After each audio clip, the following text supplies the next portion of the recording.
Assalamualaikum warahmatullahi wabarakatuh. Baiklah anak-anak, bertemu lagi dengan Bapak Andre Taulani Sandi. Baiklah, bagaimana kabar kalian semua? Semoga kalian sehat-sehat selalu. Tetap beraktivitas di dalam rumah dan selalu jaga kesehatan. Baiklah. Baiklah, pada pertemuan sebelumnya Bapak telah menugaskan kalian semua untuk mencari satu novel lama. Dan di sini Bapak akan menjelaskan tentang sedikit materi tentang novel. Baiklah, di sini yang akan Bapak bahas adalah mengenai pengertian novel, ciri-ciri novel, jenis novel, unsur-unsur pembangun novel, struktur novel, kaidah atau ciri kebahasaan novel, dan rancangan novel.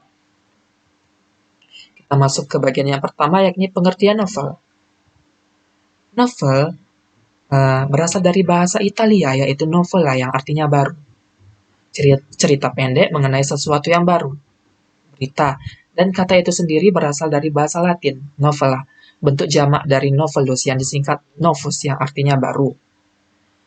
Novel adalah karya fiksi prosa yang ditulis secara naratif, biasanya dalam bentuk cerita.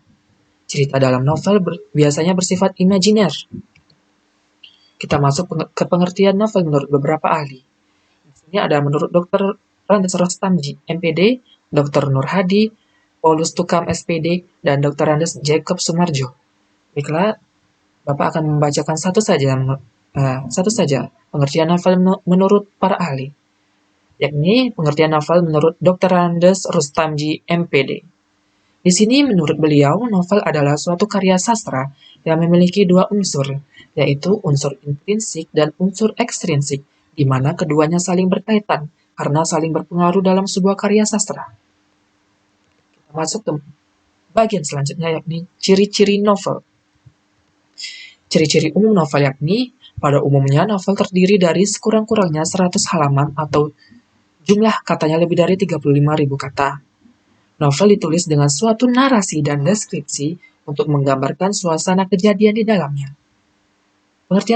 Ciri-ciri selanjutnya yakni, alur cerita di dalam novel cukup kompleks dan terdapat lebih dari satu impresi, efek, dan emosi. Umumnya, setiap orang membutuhkan waktu setidaknya 120 menit untuk membaca habis sebuah novel. Ciri umum yang terakhir yakni, cerita pada sebuah novel bisa sangat panjang, namun terdapat banyak kalimat yang diulang-ulang. Kita masuk ke jenis-jenis novel. Jenis novel dibagi menjadi 3, yakni berdasarkan nyata atau tidaknya kejadian, berdasarkan isi dan tokoh, dan berdasarkan genre. Novel berdasarkan nyata atau tidaknya kejadian terdiri dari novel fiksi dan novel non-fiksi. Novel fiksi di sini yakni novel yang menceritakan tentang kehidupan yang tidak berdasarkan kehidupan nyata.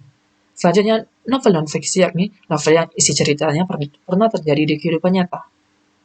Selanjutnya, novel berdasarkan isi dan tokoh. Novel berdasarkan isi dan tokoh terdiri dari novel teen lead, novel song lead, novel chick lead, dan novel dewasa. Novel teen lead yakni menceritakan tentang kehidupan remaja, novel song lead menceritakan tentang terinspirasi dari sebuah lagu, novel chick lead menceritakan tentang kisah perempuan muda, dan novel dewasa menceritakan tentang kehidupan orang dewasa. Jenis novel yang terakhir yakni novel berdasarkan genre. Novel berdasarkan genre yakni terdiri dari novel romantis, novel horor, novel komedi, dan novel inspiratif. Novel romantis yakni novel yang menceritakan tentang kisah percintaan atau kasih sayang. Selanjutnya novel horor yakni menceritakan tentang suatu peristiwa yang menakutkan. Novel komedi isinya menceritakan tentang hal-hal yang lucu, dan novel inspiratif yakni menceritakan tentang kisah-kisah yang inspiratif. Mungkin kalian semua sudah memiliki gambaran jenis-jenis novel mana yang kalian sukai. Selanjutnya kita masuk ke unsur-unsur pembangun novel. Unsur pembangun novel seperti yang kita ketahui terdiri dari unsur intrinsik dan unsur ekstrinsik. Unsur intrinsik novel terdiri dari tema, alur, latar, tokoh, penokohan, gaya bahasa, dan amanat. Unsur ekstrinsik novel terdiri dari latar belakang pengarang, latar belakang masyarakat, dan nilai yang terdapat pada novel. Mungkin bisa kalian baca dalam layar ini. Selanjutnya kita masuk ke struktur novel. Struktur novel pada umumnya terdiri dari abstraksi, orientasi, komplikasi, koda, resolusi, dan evaluasi. Maaf. Abstraksi yakni bagian gambaran awal yang terdapat di dalam novel. Orientasi yakni berkaitan dengan suasana, waktu, dan tempat yang terdapat di dalam cerita atau cerita novel. Komplikasi di sini yakni beberapa kejadian yang dihubungkan berdasarkan sebab akibat. Koda yakni akhir dalam sebuah novel yang biasanya terdapat pesan atau nilai moral yang ingin disampaikan kepada pembaca. Resolusi di sini yakni solusi yang ditawarkan oleh pengarang tentang masalah yang dihadapi oleh para tokoh di dalam novel. Dan yang terakhir adalah evaluasi, yakni tentang struktur konflik yang terdapat pada novel, di mana konflik yang terjadi mengarah ke suatu titik tertentu. Kita masuk ke kaidah dan ciri kebahasaan dalam novel. Adapun kaidah kebahasaan novel di sini terdiri dari diksi, idiom, berusaha untuk menghidupkan perasaan atau mengunggah emosional pembaca. Biasanya novel berbentuk tulisan karya ilmiah dan ilmiah populer, laporan artikel, skripsi, makalah, dan lain sebagainya. Dipengaruhi oleh subjektivitas penulisnya, karangan non-fiksi berusaha mencapai taraf objektivitas yang tinggi, berusaha untuk menarik dan mengunggah pikiran pembaca. Bahasanya bersifat denotatif, juga konotatif, asosiatif, ekspresif, sugestif, dan plastif. Bahasa bersifat denotatif merujuk pada pengertian yang sudah terbatas dan tidak bermakna ganda. Melibatkan gaya bahasa sindiran atau ironi, melibatkan gaya bahasa sinisme, sindiran kasar, dan ironi, melibatkan gaya bahasa sarkasme, menggunakan bahasa yang asing yang terdapat pada padanan kata dalam bahasa Indonesia, dan menggunakan gaya bahasa pertautan, pertentangan, perulangan, perbandingan, dan penegasan. Kita masuk ke bagian yang terakhir, yakni perancangan novel.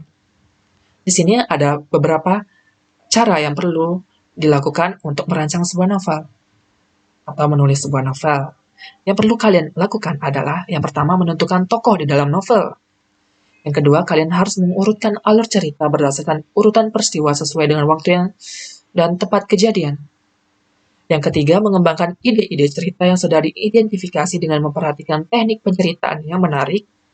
Selanjutnya, memperhatikan keterkaitan isi, kebahasan dalam penyusunan cerita, dan yang terakhir yakni memberi judul yang menarik.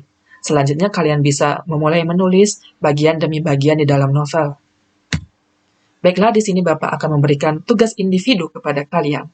Yakni, kemarin kan Bapak telah menugaskan kalian untuk mencari satu novel lama. Nah, di sini Bapak ingin kalian membaca. Setelah membacanya, kalian pahami dan tentukan unsur-unsur yang terdapat di dalam novel tersebut.